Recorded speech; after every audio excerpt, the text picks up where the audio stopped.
Wow.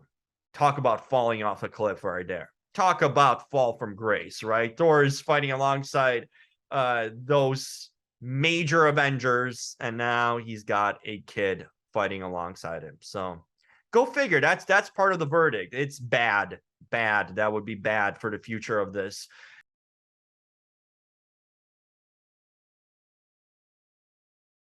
What's going on? Welcome to another review for Real Talker with me, Jim Alexander. So today I'm going to talk about Thor, Love, and Thunder. Yes, the highly talked about new Thor movie. A little bit late to the party. I know I saw it a few days after the release, but I want to talk about it and my reaction. So it's been polarizing so far. Some people like it, others actually hate it. So it's not being talked about as one of the biggest and best Thor's movie. Thor. It's a thorn in a sense. But I'll let you know what I thought about it. So I'm going to break it down according to takeaways. How did the actors do? Was it entertaining? Should you see it? And of course, the verdict. And I'll do a brief introduction and beginning of what it's really about. So let's get into it. I will give you a warning that I probably will be talking about spoilers. So, you probably have seen it by now or heard about them all. It's hard to get away from big movies like that without hearing about spoilers. So what the heck, right?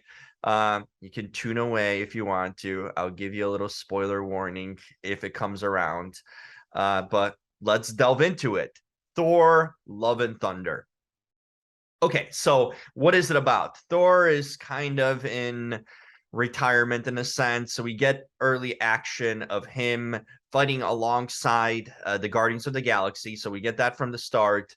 We have, of course, the Guardian team, which aren't really featured well. And they're just kind of making a cameo early on in a movie from the start. It's like a battle scene. And then once you see him go, you don't see him come back. So Thor's kind of left doing nothing, right? So what does he have to do? Well, here's the thing. Also, early on in a movie, we get probably really kind of the opening of the movie hits hard because we get introduced to the talked about Christian Bale character, Gorr, right? Christian Bale plays the villain. You've seen it on previews. You've known about it probably for a while because it's a big deal. Christian Bale doing a superhero movie that's not a Batman movie, but he is an intimidating looking dude. He looks kind of like a movie a literally a horror movie character, a well-made horror movie character. So he looks creepy and freaky, and I think they did a great job with that.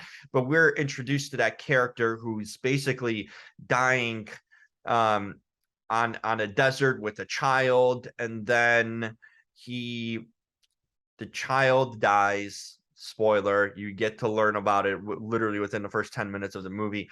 And then he sets out for seek revenge. He survives. He's given sort of an opportunity to live, and he becomes a god killer. So that's his mission, is kill all the gods out there. And he certainly takes care of a few of them. So Thor, of course, becomes the one in line. So basically that's the concept of the movie. So Gorr is trying to kill all the gods, and Gorr and Thor. Wow, it's tricky on the way you pronounce it. Uh, but that's the goal of the movie. So of course Thor needs some help backup because Gorr is pretty vicious here. So we have King Valkyrie, Tessa Thompson alongside him. We have Taika Waititi's, who directs and writes the movie. He voices Korg. So Korg, Gorr. Do you see the theme here of these names? Uh, or also known as the old Cronan god. So okay, but Korg is easier to say.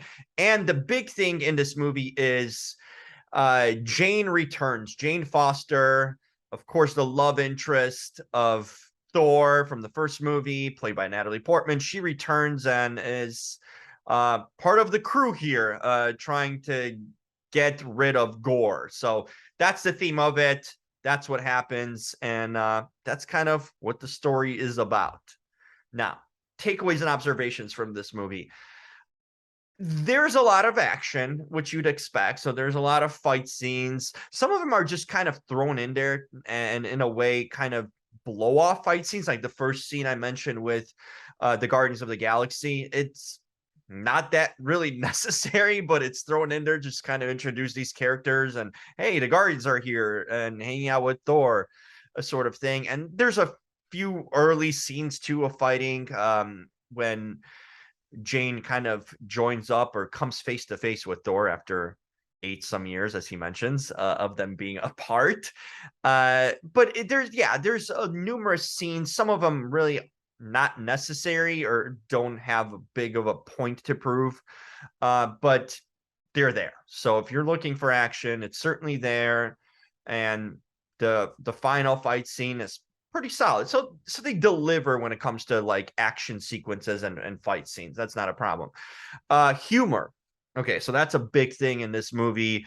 A lot of jokes, corny stuff, and I just felt it was too much. Like it was overdone. I'm shaking the screen here for my disappointment of the humor.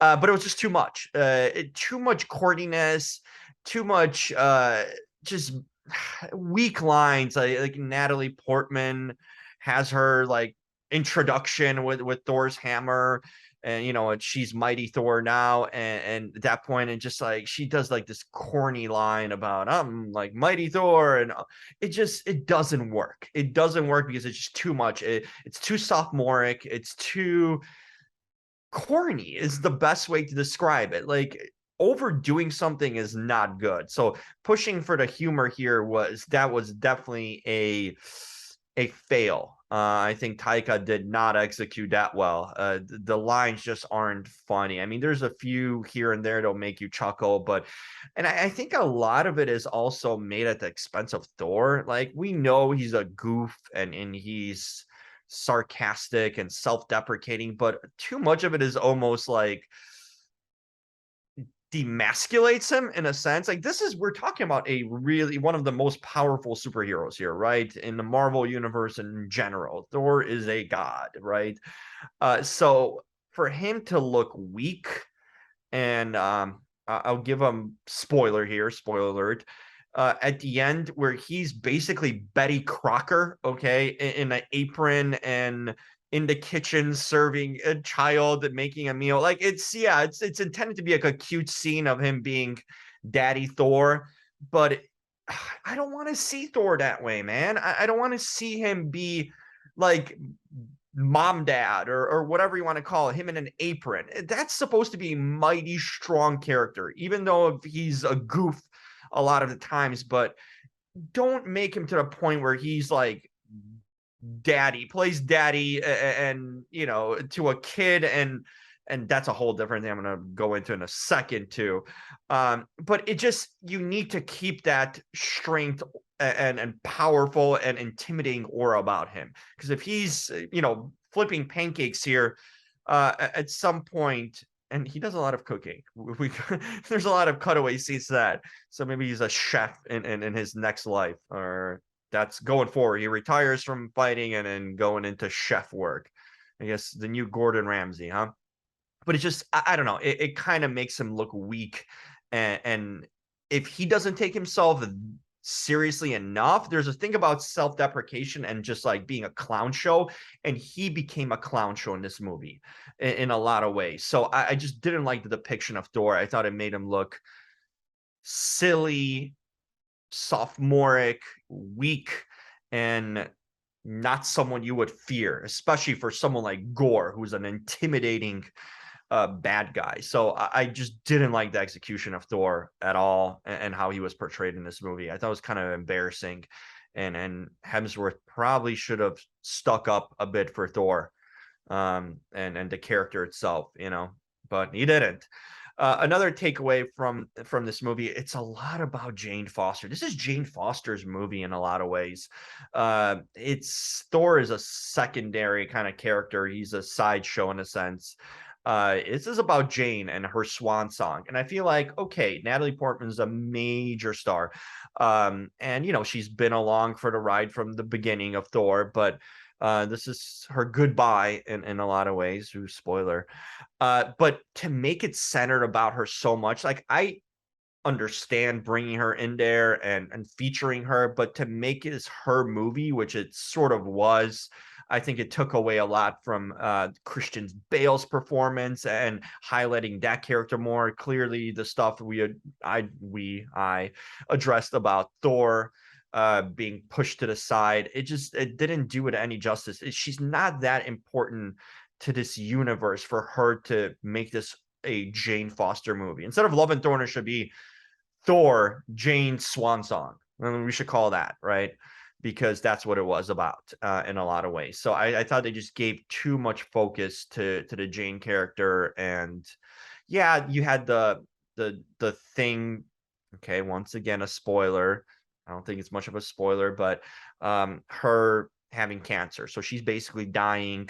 That's why she connects with the Thor's hammer, and she becomes Mighty Thor, right? So but also the hammer takes away all of her energy, whatever she has remaining. So she's dying in a movie with stage 4 cancer, which was fairly dramatic way to introduce her and sort of write her off. I know people have been online, there's been a big thing about triggering, and it's like, I'll say this once.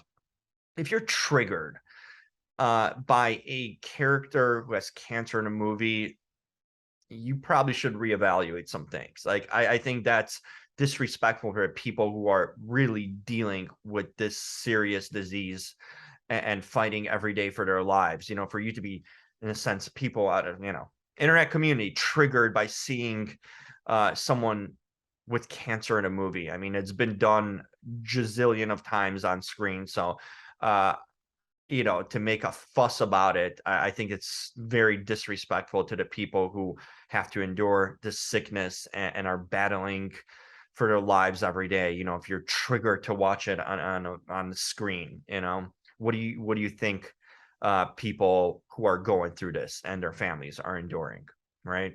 So there you go. So that's my little soapbox moment there, aside from the movie. But okay, so yeah, that's the thing. It's a Jane's movie, and it's a big takeaway from this. And Christian Bale's character is the MVP. Is the MVP of this film. I wish there was more focus. This is a villain done right, very, very well, and most of it probably attested to Christian Bale because he's such a high level actor. But he is fantastic. He's intimidating. He's tough in a sense where he is intimidating. He's scary looking too. Like the way Christian plays him, he plays him like he would a sort of a serial killer on seeking revenge that's been done wrong. And every time you see Gorr, it's like, whoa, you almost think this is not a superhero movie. It's a weird parallel because he's taken seriously in a sense, and Christian plays him in a serious manner and an intimidating way. And then you see Thor being a complete goof. So it just doesn't connect well on those levels when you have such a badass bad guy villain. I wish they saved it for another movie that took him more seriously and not just kind of floundered him in Love and Thunder. I wish there was more made out of it, and he was used better too. I think Bale did whatever he could that he was given, but ultimately he was kind of a throwaway character, which is really disappointing because there's so much potential with Gorr, and I like to see him return, and he was fantastic. I guess he was a means to a way, right? He's a kind of a peg in what was the ultimate storyline for Jane. So that was it. Actors. Like I said, hey, Chris Hemsworth's gonna do what he's gonna do, right? He seems like an actor that goes with the flow, and really does what he's asked to do, and he's a solid actor and he does comedy well. I just thought this was the worst depiction of Thor we've seen so far.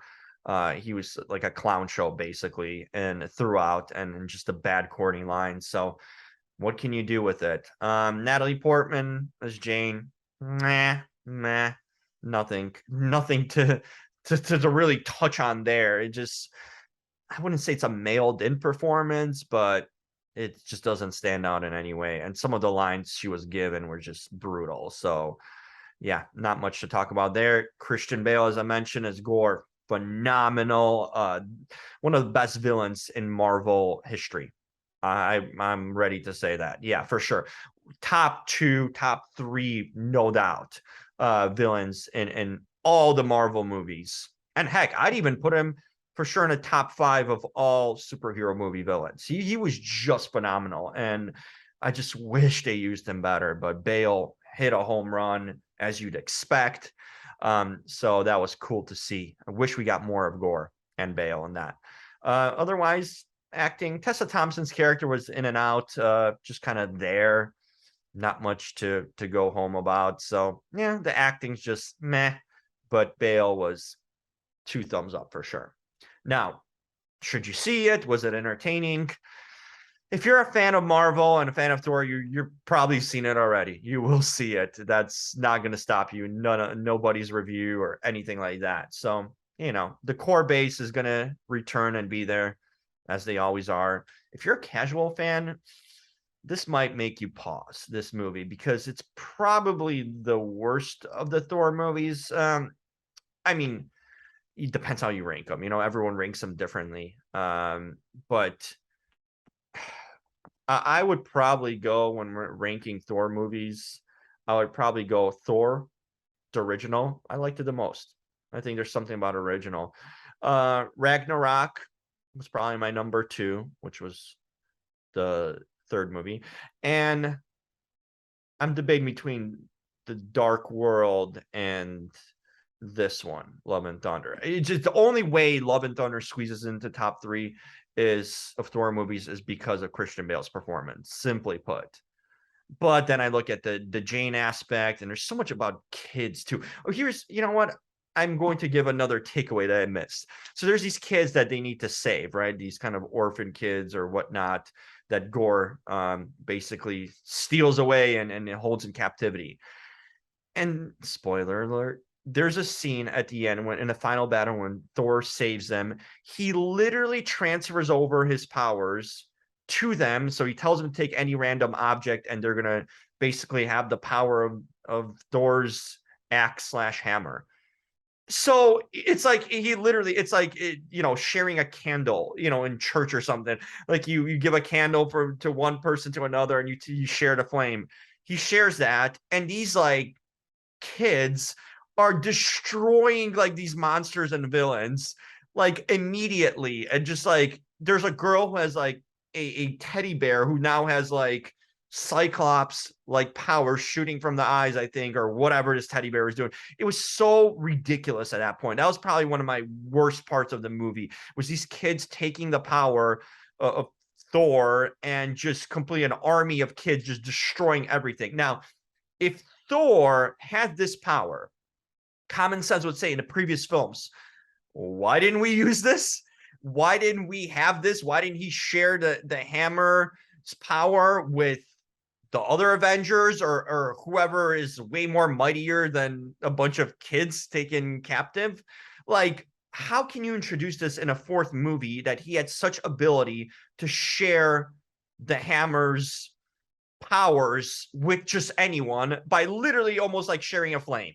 Like, that to me was like such a big miss and a plot hole that really shows what Thor was capable of for all these other things, and a hammer was capable of, that was never utilized. Why utilize this at this point? Bad. Like, that just was not good. So I don't know why they tried that. It was corny. It was dumb to see these kids like using like sticks and whatever, having like all these mighty powers from it. Just not, don't get it. It was not needed in this movie, and it certainly makes you think now of the previous movies, like, where was this all along at, right? Bad miss. So that's another reason why you probably might not want to see this, because of the ridiculous stuff that happens like that. it's sophomoric. If you're a teen, you probably will like it. If you're a kid, you probably like it. If you're a hardcore fan of Marvel and superhero movies, you like. If you're a casual fan, you probably come away disappointed with it because you think about the ridiculous nature of it. And in that way, I can understand a lot of these reviews why it's been an underwhelming movie. Just too much, too off track from the previous films, and it makes it a meh. I've been saying that word, but yeah, that's what it is. It's just like a whatever movie, for a movie that's supposed to be a big major summer movie and a big Marvel movie. This one falls flat ultimately, I feel like. So that's the verdict. Thor is just not what you would hope it would be. The ending is lame as hell. Okay, I'm spoiling again because who cares? The kid that he basically, so Christian Bale's kid who dies early in the movie is reincarnated, and he like gives up his life for it. And Jane dies also. Okay, you saw that coming probably all along if you're listening to this review or watching a movie or heard anything about it. So the kid is left, and Jane tells Thor to keep his heart open, meaning, of course, they made up. Their relationship at the end was full of love. And that's probably the right thing to do between Jane and Thor. And the kid is now left orphaned because the father dies, and Jane isn't there to help maybe with it, and it's Thor that adopts it. And it's actually, the interesting thing is the kid is, from what I believe, is played by Chris Hemsworth's actual daughter, which is kind of cool in that aspect. But the kid, that's the whole apron scene that we're talking about at the end, where he's like daddy now, Thor dad, and taking care of the kid, and she's got powers too, we find out. And basically that scene is like, oh, this is Love and Thunder. The love is a child and Thor is thunder. That's the name of the movie, because of course it's narrated throughout, which another thing I didn't care for or didn't really like by Taika. He narrates the movie through Korg, the Korg character.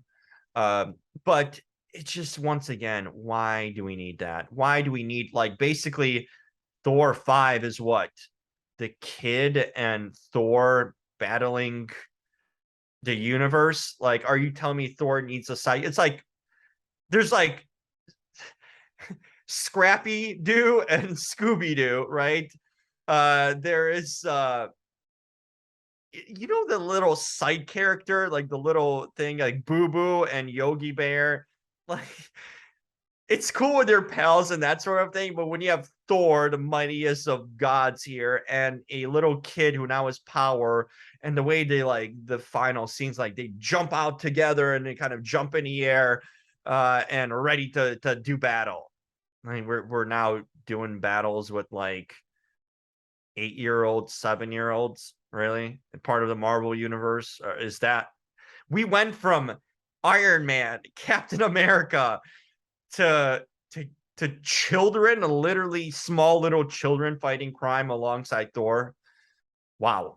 Talk about falling off a cliff right there. Talk about fall from grace, right? Thor is fighting alongside those major Avengers, and now he's got a kid fighting alongside him. So go figure. That's part of the verdict. It's bad. That would be bad for the future of this and how this winds up. So there's love, there's thunder, not much rumble coming out of it. That's a nice way to tie it in. So read for my review, like more percentages if you're into percentages and rankings and scores of it. Off the top of my head, it's probably like a 50 or below percent, but we're gonna dive down and do the numbers and the math to get you a final score. But this is kind of the video audio reaction of this movie, in case you still haven't seen it or have had similar thoughts as me. So there it is. Remember to subscribe. That always helps big time. So you can get more videos, interviews, whatever it comes from Real Talker. So please subscribe. It helps out a lot to keep this stuff going. like, comment. Love to hear your comments on Love and Thunder and what you thought of it. Maybe they're different. Maybe you have counterpoints, or you agree with me, or there's things I missed here in this review. I'm sure I did that you want to share about that you didn't like or maybe liked. Okay, so that's up to you, but comment, like, subscribe, do all the good stuff there and interact. That's the best way, is when we all get to talk about things like movies, right? Makes it good, even if the movie's bad and underwhelming. So for now, I'm out. Talk to you soon. Keep on staying tuned with Real Talker. And I'm Jim Alexander. I'm out. Marvel Studios' Thor: Love and Thunder in theaters July 8th. Rated PG-13. Tickets still available.